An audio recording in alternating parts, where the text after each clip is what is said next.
Assalamualaikum warahmatullahi wabarakatuh. Perkenalkan, kami dari kelompok 1 kelas AK3 Sistem Informasi Akuntansi. Pada kesempatan kali ini, kami akan membahas tentang tugas proyek Sistem Informasi Akuntansi mengenai materi flowchart dan DFD. Flowchart atau bagan alur adalah diagram yang menampilkan langkah-langkah dan keputusan untuk melakukan sebuah proses dari suatu program. Setiap langkah digambarkan dalam bentuk diagram dan dihubungkan dengan garis atau arah panah. Diagram alir data atau DFD adalah suatu diagram yang menggambarkan aliran data dari sebuah proses yang sering disebut dengan sistem informasi.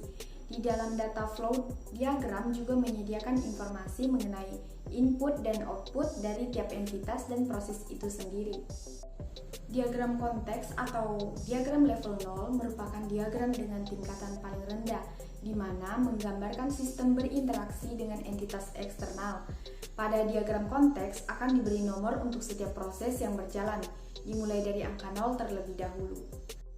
DFD level 1 merupakan lanjutan dari diagram konteks atau diagram 0, di mana setiap proses yang berjalan akan diperinci pada tingkatan ini, sehingga proses utama akan dipecah menjadi sub-sub proses yang lebih kecil lagi.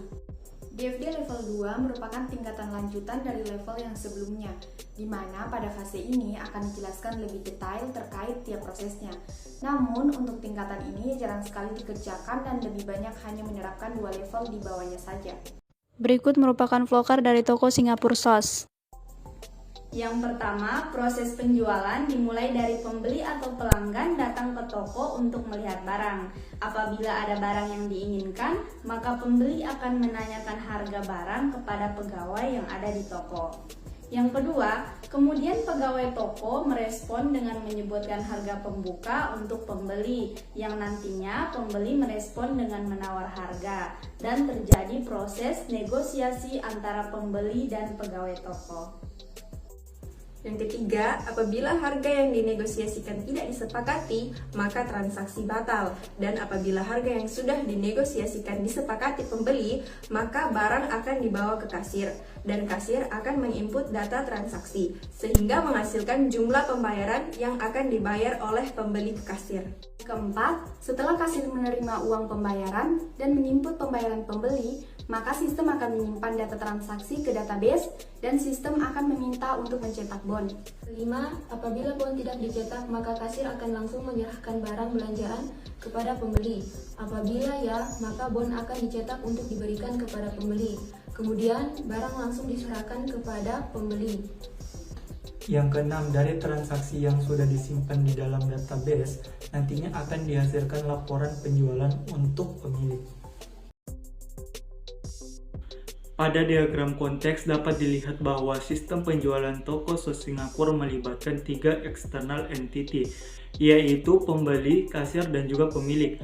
Penjelasan secara singkat dari diagram di atas adalah pelanggan datang ke toko dan membeli barang. Transaksi yang telah dilakukan pelanggan akan diinput ke dalam sistem oleh kasir. Selanjutnya, dari data yang sudah tersedia di dalam sistem akan dibuat laporan keuangan dan juga laporan stok barang. Kemudian, laporan yang telah dibuat akan diberikan kepada pemilik. Pelanggan datang ke toko membeli barang, kemudian permintaan pembelian akan direspon. Setelah itu, informasi pembelian akan tersedia. Dari informasi pembelian pelanggan membayar barang yang telah dipilih, proses transaksi dilakukan oleh kasir. Kemudian kasir memberikan bukti transaksi kepada pelanggan. Dari daftar pembelian yang ada, diperoleh data pembelian yang sudah terjadi. Kemudian dibuatkan laporan keuangan dan laporan stok barang. Setelah laporan keuangan dan laporan stok barang telah dibuatkan, kemudian laporan tersebut akan diberikan kepada pemilik. Berikut DFD level 1 proses 1. Bisa dilihat pada diagram ini, proses penjualan dimulai dari pembeli atau pelanggan datang ke toko untuk melihat barang. Apabila ada barang yang diinginkan, maka pembeli akan menanyakan harga barang kepada pegawai yang ada di toko dan terjadi interaksi antara pembeli dan pegawai penjualan. Kemudian, barang yang ingin dibeli akan dikonfirmasi oleh pegawai. Setiap barang di toko sudah terupdate secara otomatis di sistem daftar barang. Setelah itu, dilakukan pengecekan barang yang diinginkan sebelum dikonfirmasikan kepada pembeli. Berikut adalah DFD level 1 proses 2 mengenai transaksi. Bisa dilihat pada diagram ini, mula-mula pembeli akan melakukan pembelian barang, kemudian sistem akan memberikan harga barang, dan bukti pembayarannya yang akan diurus oleh pegawai pembukuan. Selanjutnya, barang yang dibeli akan masuk ke sistem dan menyimpan data tersebut ke dalam data persediaan barang, agar data persediaan barang diupdate lagi perubahannya. Terakhir, barang dan bon jika diinginkan akan diserahkan kepada pembeli.